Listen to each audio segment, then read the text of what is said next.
pull out your imbued netherweave bag, hitch a ride on your local hippogriff, and hightail it to your nearest auction house, because this episode is going to rock your world of Warcraft.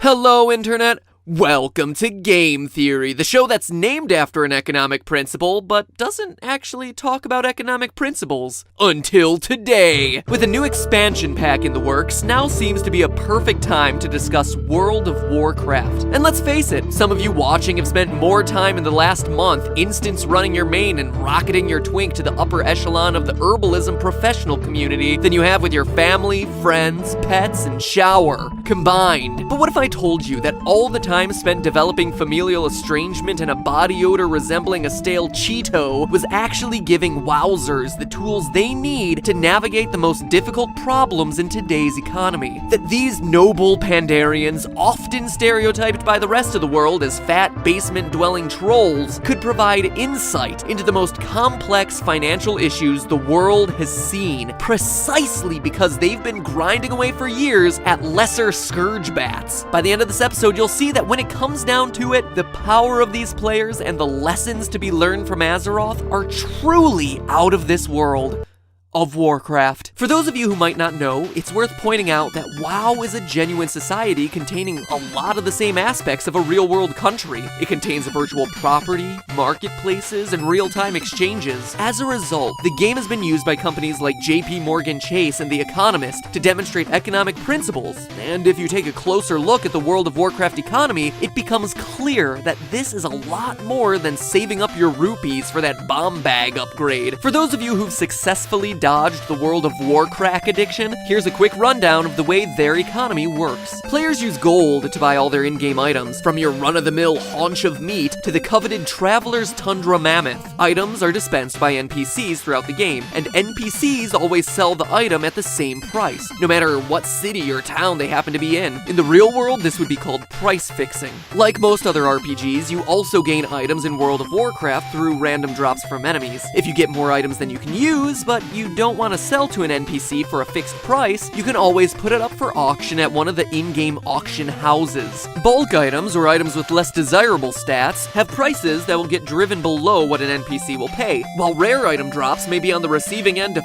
crazy bidding wars. Want to get rich? Or at least as rich as virtual currency can make you? Besides auctioning items, you can also develop a valuable skill and act as a merchant, or just grind. In fact, overseas gold farming operations will do it for you. Shell out some real dollars and get some virtual gold in return. So that, in a Deku nutshell, is how it works. But here's the problem. There's no limit to the amount of gold you can get in World of Warcraft. Players can, and do, collect tens, even hundreds of thousands of gold in the game, and the older World of Warcraft gets, the longer players have to keep raking it in. But what's wrong with that? More money for everyone couldn't be a bad thing, right? Well, kind of. The problem of everyone having unlimited gold in World of Warcraft is similar to the problem real economies have when they have lots of cash floating around. Inflation. The principle being the more of anything you have, the less it's worth because it's easier to come by. This is most evident in WoW auction houses, where items that used to sell for less than 1 gold 4 or 5 years ago now sell for 10 times that price. You can even see this trend in the prices for gold mining operations. Gold farmers used to be able to charge about $1 per in-game gold, but over the last 3 years or so, the game has experienced about 1,000% inflation. Now, the exchange rate is about $1 to 700 gold. Inflation has driven prices sky high on many servers, especially the older ones where players are super experienced and super rich. Quite literally, the video game definition of old money. So, World of Warcraft has an inflation problem, just like the world of,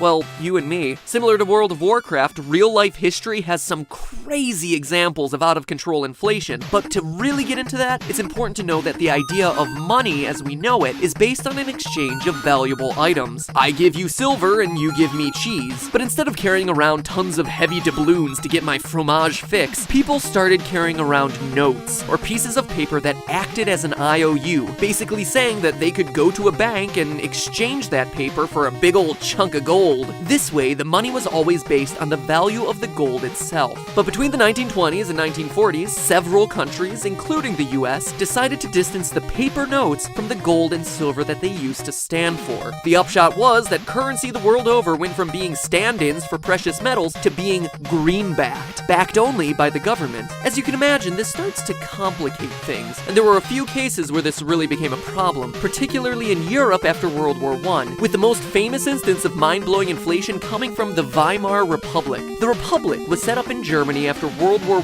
I by the Allied forces, replacing the German leaders who had been involved in the war. Part of the Weimar's responsibilities was to pay repair costs for all the damages caused to the Allied countries. This was called the War Guilt Clause and came with a hefty price tag, 132 billion marks. That translated to about 32 billion US dollars at the time. And try as they might, Germany just couldn't find that amount of cash hidden between its couch cushions. So what do you do as a country that just spent all its money to fight a war and then lost? Well, you print more money. They stopped linking their money to actual gold and just started printing extra bills to help pay off the reparations. Within 1 year, the government had set up over 200 paper factories with the intent of printing money around the clock. Any penniless graduates out there looking to pay back their college loans?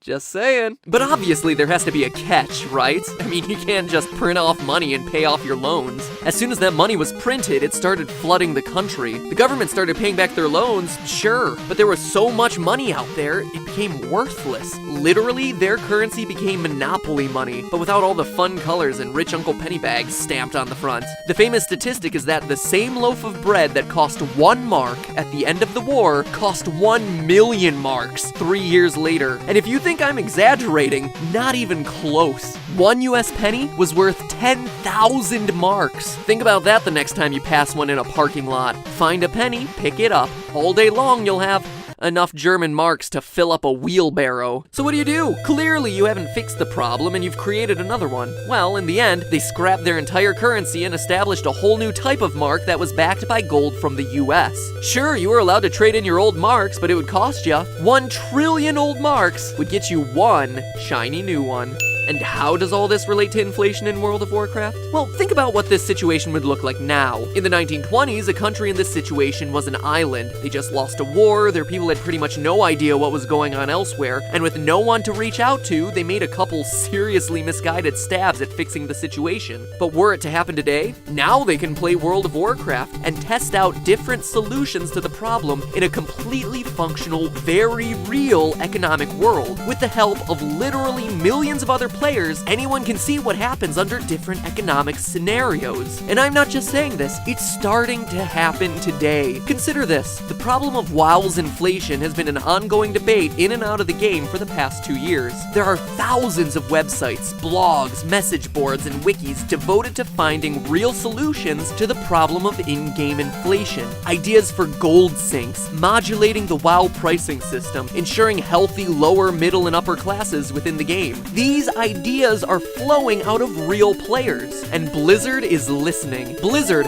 quite literally acting like the government equivalent in the World of Warcraft, puts these solutions in place and ensures that the highest number of players are having the best gaming experience possible. And so now you can start to see how this goes way beyond the shores of Azeroth. Real governments, real financial systems are looking for this kind of input, and experienced system users are looking more and more to combine efforts to completely turn real-world policy on its head. Crowdsourcing of economic and political policy is gaining huge momentum, and countries like Iceland are currently working on crowdsourcing not only their economic policies, but their entire constitution. The London School of Economics is calling for similar action in the UK to redraft their constitution using crowdsourcing. And in the US, even the most major media sources can't ignore the power of involving people in economic decisions in an effort to promote economic recovery. And if you're turning to the people for for answers, what better group could you have developing your new financial systems than players who literally spent thousands of hours actively participating in one of the most real, most accurate model economies out there and discussing it endlessly in forums? Let me be blunt, our most serious World of Warcraft players are also some of our world's best economic thinkers. So be proud, all you pink-haired gnome warlocks and level 85 Worgen Death Knights, because your experience holds the key to our financial future. Don't allow yourself to get harassed for your MMORPG love, because guess what?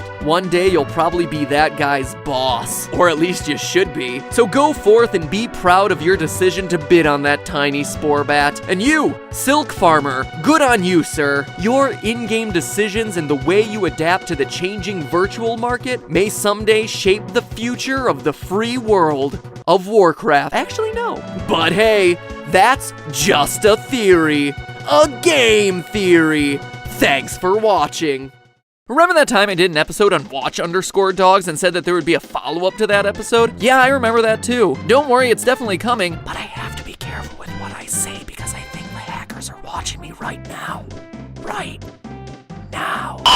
So in the meantime, while you're waiting for part 2 to come out, you should probably watch some Hulu Plus. Now wait, before you leave thinking that this is some lame advertisement that doesn't pertain to you, here's the deal. Hulu Plus has an amazing list of shows available for gamers like us. A few Pokemon movies, Naruto, Yu-Gi-Oh!, a better version of the Ninja Turtles. And it takes me back to my days of watching Toonami with Inuyasha and Dragon Ball Z. I'm also finally watching Doctor Who to see what all the fuss is about. And not only is Hulu Plus home to some great shows, they believe in our show here, Game Theory. Thanks to their support of this episode, Ronnie is now one step closer to getting a new computer. Say hi, Ronnie. No. And not only that, but their support has enabled us to work on a super secret project for you guys that'll be happening later this month. I know I'm really excited about it. Here's a sneak peek, in fact.